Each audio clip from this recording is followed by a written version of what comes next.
आज की अहम खबरों पर मुश्तमिल IBC उर्दू के न्यूज़ बुलेटिन के साथ मैं हूं नासिर फरीद। आज पीर है 17 फरवरी 2025, शाबानुल मुअज़्ज़म की आज 18 तारीख है। सबसे पहले आज की अहम खबरों का खुलासा। वफाकी वज़ीर एहसन इकबाल ने PTI क़यादत को वज़ीर आज़म को ख़त लिखने का मशवरा दे दिया। वज़ीर आज़म शहबाज शरीफ ने कहा है कि आने वाले दिनों में महंगाई का ग्राफ मज़ीद कम हो जाएगा। ईरान ने अमेरिका और इसराइल को एटमी प्रोग्राम के बारे में खबरदार कर दिया। अफगान तालिबान का वफ़द जापान के दौरे पर पहुंच गया। समंदर के रास्ते शहरियों को यूरोप भिजवाने में मुलव्विस मुनज़्ज़म गैंग बेनकाब। ट्रैफिक हादसात पर सिंध और पंजाब हुकूमत आमने सामने आ गई।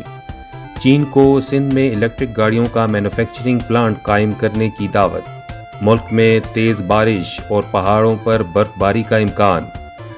20वीं चोलिस्तान डेजर्ट जीप रैली ज़ैन महमूद ने जीत ली। और अब खबरें तफसील के साथ।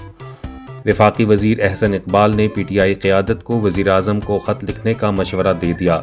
नारोवाल के मुस्लिम गर्ल्स कॉलेज में गुफ्तगू करते हुए एहसन इकबाल ने तहरीक इंसाफ की क़यादत को मशवरा दिया कि अगर बानी PTI संजीदा हैं और उनके पास तजावीज़ या शिकायत हैं तो वज़ीर आज़म को ख़त लिखें। उन्होंने कहा कि बानी PTI के ख़त का जवाब आर्मी चीफ ने खुद दे दिया है।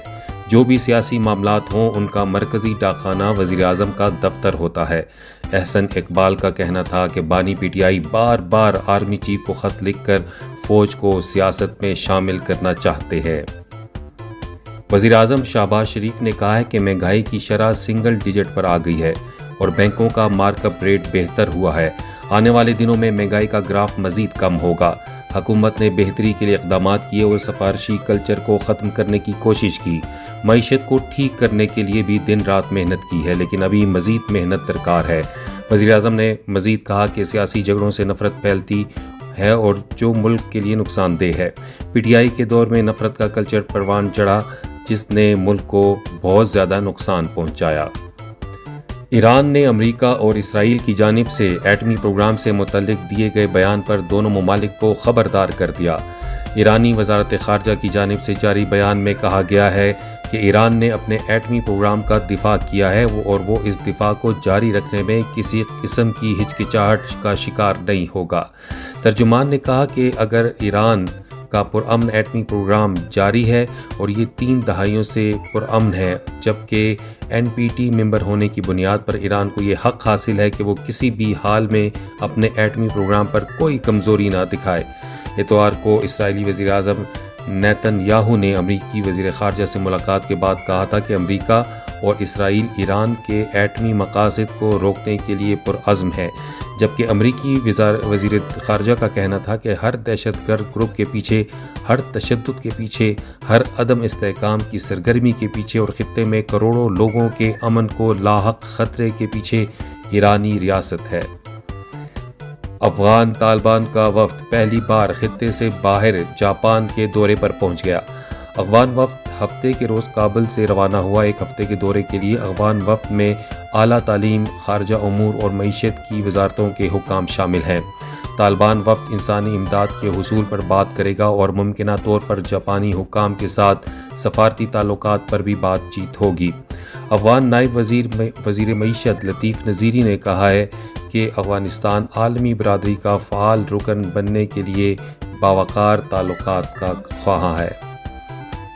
FIA इमिग्रेशन सर्कल ने कराची एयरपोर्ट पर कार्रवाइयाँ करते हुए शहरियों को समंदर के रास्ते यूरोप भिजवाने में मुलव्विस मुनज़्ज़म गैंग को बेनकाब कर दिया। FIA का कहना है कि मोरितानिया से कराची पहुंचने वाले 5 मुसाफिरों से पूछताछ जारी है। मुसाफिरों का ताल्लुक हाफिज़ाबाद, गुजरांवाला और सवात से है। FIA के मुताबिक एजेंटों ने यूरोप के लिए मुसाफिरों से 25 और 35 लाख रुपए में मामला तय किए। इब्तिदाई तफ्तीश के मुताबिक मुसाफिर दुबई, सऊदी अरब और कतर के रास्ते मोरितानिया पहुंचे और मोरितानिया पहुंचने पर एजेंटों ने मुसाफिरों को गैर कानूनी तौर पर यूरोप भेजने की कोशिश की। मुसाफिरों ने समंदर के रास्ते गैर कानूनी सफ़र करने से इनकार कर दिया और वापस आ गए। मुसाफिरों को एजेंटों की निशानदही के लिए इंसदाद इंसानी स्मगलिंग सर्कल कराची मुंतकिल कर दिया गया है। सिंध और कराची में होने वाले ट्रैफिक हादसात पर सिंध और पंजाब हुकूमत आमने सामने आ गए। 7 में होने वाले हादसे पर पंजाब की वज़ीर इत्तलात उज़्मा बुखारी के बयान पर रद्द-ए-अमल में सीनियर सूबाई वज़ीर शर्जील मेमन ने कहा कि उज़्मा बुखारी ने 7 हादसे पर सियासत करने की कोशिश की। पंजाब की वज़ीर इत्तलात को हक़ाइक़ का पता नहीं। जिस रोड की वो बात की जा रही है वो नेशनल हाईवे है। ये नून लीग की वफाकी हुकूमत की नाअहली है जो ये रोड मुकम्मल ना कर सकी। पंजाब की वज़ीर जब बयान देती हैं तो सोच लें कि जवाब आएगा। दूसरी जानिब उज़्मा बुखारी ने शर्जील मेमन की प्रेस कॉन्फ्रेंस पर रद्द-ए-अमल देते हुए कहा कि आईना उनको दिखाया तो बुरा मान गए। सूबाइयत कार्ड खेलना आपकी पुरानी आदत है। सिंध में तमाम बड़े प्रोजेक्ट वफाक की मदद से चल रहे हैं। मुसलसल शोला अंगेजियाँ आप और आपके लोग कर रहे हैं। उज़्मा बुखारी का कहना था कि सिंध में जानवर, बंदे और स्कूल ट्रांसपोर्ट का रोना सालों से लोग रो रहे हैं।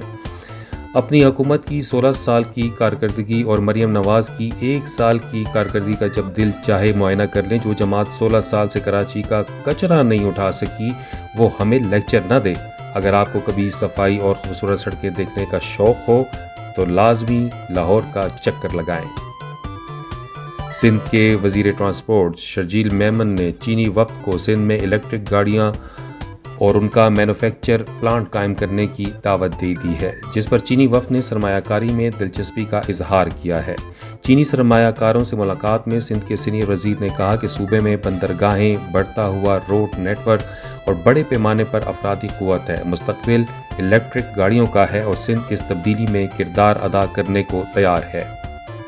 महकमा मौसमियात के मुताबिक ताकतवर मगरबी हवाओं का सिलसिला आज से 22 फरवरी तक मुल्क पर असरअंदाज रहेगा, जिसके तहत कई इलाकों में बारिश और पहाड़ों पर बर्फबारी का इम्कान है। मौसमियाती तज्ज़ियाकार के मुताबिक पाकिस्तान के 70 से 80% शुमाली इलाकों को भी ये सिस्टम मुतासिर कर सकता है। खैबर पख्तूनख्वा, गिलगित बल्तिस्तान, आज़ाद जम्मू कश्मीर पर भी सिस्टम असरअंदाज होगा।